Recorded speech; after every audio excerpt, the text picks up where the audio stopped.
সার্থক যেটা মদ খেয়ে করতো, তেজ সেটা মদ না খেয়েই করছে।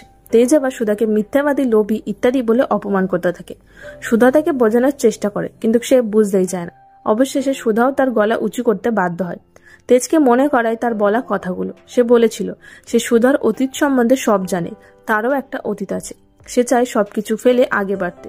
সুধা তাকে বলতে গেলেও সে বাধা দেয়। আর বিয়ের সম্বন্ধ করতে সে কানন দেবী বলেছিল তারা সবকিছু খোঁজখবর নিয়েই এসেছে। এরপর সুধা বলে, আমি কি করে জানবো? আপনি বা আপনারা আমার অতীতটা জানেন না, কারণ আপনারা বলেছিলেন আপনারা সবটা জানেন।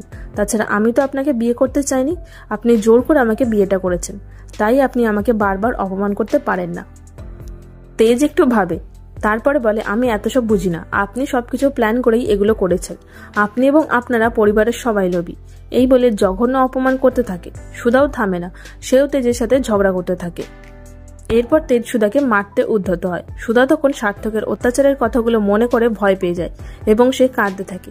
তেজ কিন্তু থামে না, সে ক্রমাগত তাকে আক্রমণ করতেই থাকে। এরপর তেজ রেগে গিয়ে কাঁচের গ্লাসকে টিপে ভেঙে দেয়, তার হাত কেটে যায়। সুধা সেই অবস্থাতে সবকিছু ভুলে তার হাতের যত্ন করে পরিচর্যা করে।